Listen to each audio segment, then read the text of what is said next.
dan kesalahan yang pernah kita kerjakan itu akan menghalangi seseorang daripada giatnya dan khusyuknya melaksanakan ibadah kepada Allah Subhanahu wa taala.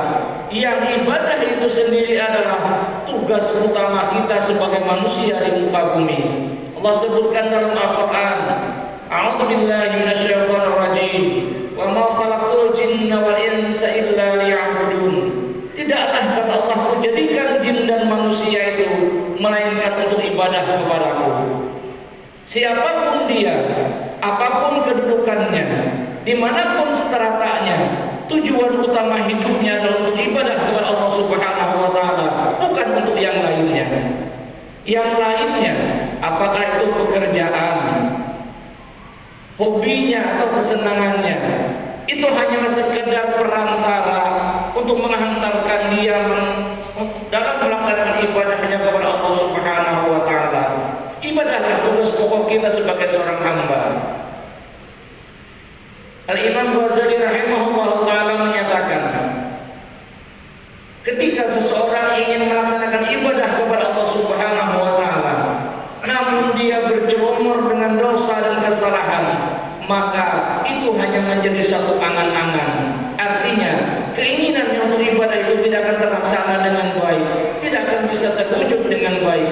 Kalaupun bisa terlaksana dengan baik ibadahnya pun akan kosong dan artian tidak khusyuk kepada Allah Subhanahu wa taala. Oleh karena itulah baginda Rasulullah SAW menganjurkan kepada kita, kalau kita ingin bahagia, ingatlah dosa-dosa dan kesalahan yang pernah kita kerjakan, jangan sekali-kali dilupakan, dan perbanyaklah taubat, perbanyaklah meminta ampun kepada Allah Subhanahu wa taala daripada segala dosa dan kesalahan itu, apakah itu pada waktu pagi, siang, petang, malam dan sebagainya. Karena dengan taubat kepada Allah, meminta ampun kepada Allah Subhanahu wa taala, Allah akan bisa mengampuni dosa-dosa tersebut, kecuali orang-orang yang mensekutukan Allah Subhanahu wa taala. Karena Allah adalah orang yang Maha Pengasih dan Penyayang, sebagaimana disebutkan dalam Quran surah Asy-Syura ayat 25. A'udzu billahi minasyaitonir rajim. Wa huwa alladzi yaqbalu tawbata 'an ibadihi wa ya'fu 'an sayyi'at. Dan dialah orang yang menerima taubat daripada hamba-hambanya dan memaafkan daripada segala kesalahan. Ma'asyiral muslimin rahimakumullah. Indikator kedua atau tanda kedua orang yang akan mendapatkan kebahagiaan adalah nisyanul hasanatil madiyah, melupakan kebaikan-kebaikan yang pernah dikerjakan, kebaikan atau amal soleh yang pernah kita kerjakan, dan itu harus kita langgengkan, harus kita dawamkan, harus kita kekalkan. Karena itulah bahan yang menjadi pedoman kita atau sesuatu yang akan menjadi bekal kita di akhirat nanti. Amal kebaikanlah yang akan bermanfaat pada kita. Adapun amal keburukan itu malah merugikan bagi kita. Dengan adanya amal kebaikan, insya Allah kita akan mendapatkan ridhonya Allah Subhanahu wa taala, akan mendapatkan pertolongan Allah Subhanahu wa taala. Namun untuk menyelamatkan kita, janganlah kita ingat kebaikan-kebaikan yang pernah kita kerjakan. Jangan kita sebut-sebut kebaikan yang pernah kita kerjakan, sebab itu berpotensi menghilangkan pahala atau kebaikan, jadi balasan kebaikan dari Allah Subhanahu wa taala terhadap amal hasanat tersebut. Allah sebutkan dalam Al-Qur'an, A'udzu billahi minasyaitonir rajim. La tubtilu shadaqatikum bil manni wal adha kalladzi yunfiqu malahu ria'an nas. Al-ayat. Artinya, janganlah kamu batalkan pahala sedekah-sedekah kamu sebagaimana orang-orang yang menginfakkan hartanya di jalan Allah, namun itu dilakukan dengan riya, mengharapkan pujian daripada orang lain. Ayat ini mengisyaratkan kepada kita bahwa kebaikan-kebaikan yang pernah kita kerjakan, amal saleh yang telah kita laksanakan, itu akan bisa bernilai sia-sia, menjadi haba'an manthura, bagaikan debu-debu yang berterbangan apabila kita kita membatalkan pahala amal soleh itu sendiri. Dengan apa? Dengan menyebut-nyebut kebaikan, menyebut-nyebut amal soleh berupa sedekah itu, yang itu bisa menyakitkan hati orang yang menerimanya. Perumpamaannya Allah sebutkan seperti orang yang beramal karena riya, orang yang berinfak karena riya. Riya salah satu sifat tercela yang ada dalam hati manusia, dan itu berpotensi menghilangkan amal-amal kebaikan. Baginda Rasulullah menyatakan dalam hadis beliau, sifat riya itu laksana air hujan yang deras menimpa debu yang nempel di batu yang licin. Sudah maklum bagi kita, kalau debu menempel di batu yang licin karena air hujan yang deras, pasti debu itu akan hilang. Begitu juga amal kebaikan.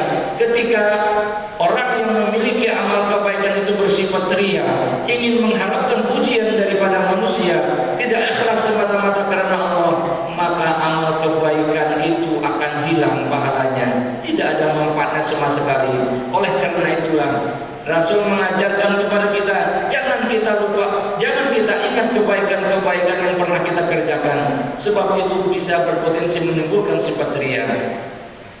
Ma'asyiral muslimin rahimakumullah.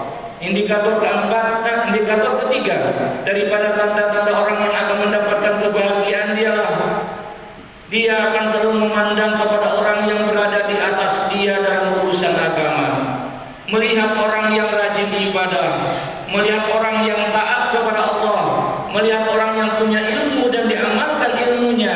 Itu akan memotivasi kita, akan menumbuhkan semangat, akan mendorong kita untuk rajin beribadah kepada Allah Subhanahu wa taala. Nah, sifat itulah yang harus kita harapkan. Dengan adanya motivasi untuk ibadah kepada Allah Subhanahu wa taala, maka kita akan semakin giat beribadah kepada Allah Subhanahu wa taala. Dan yang keempat adalah memandang kepada orang yang berada di atas dia berada di bawah dia pada urusan dunia. Indikator keempat ini menyadarkan kepada kita bahwa melihat kepada orang yang berada di bawah kita pada urusan dunia itu akan memunculkan, akan menumbuhkan sifat syukur dan terima kasih kepada Allah Subhanahu wa taala yang telah mengaruniakan karunia yang luar biasa kepada kita. Kalau kita memandang kepada orang yang berada di atas pada kita pada urusan dunia, maka itu akan berpotensi menimbulkan sifat tamak, hubul dunia, hubul jah, dan sebagainya daripada sifat-sifat yang tercela. Ma'asyiral muslimin rahimakumullah. 4 indikator ini menjadi pertanda bahwa orang akan mendapatkan keselamatan baik dalam kehidupan dunia maupun kehidupan akhirat. Semoga Allah Subhanahu wa taala akan selalu memberikan petunjuk serta taufik dan hidayahnya kepada kita bersama untuk bisa melaksanakan, bisa mewujudkan 4 indikator ini, 4 tanda ini dalam diri kita di kehidupan sehari-hari, sehingga kita betul-betul akan mendapatkan kebahagiaan sebagaimana yang sudah dijanjikan oleh baginda Rasulullah sallallahu alaihi wasallam. Alhamdulillah. Allahumma shalli ala sayyidina Muhammad. Ittaqullah wa idza quri'a al-Qur'an fastami'u lahu wa ansitu la'allakum turhamun. A'udzu billahi minasy syaithanir rajim. Bismillahirrahmanirrahim. Qul ya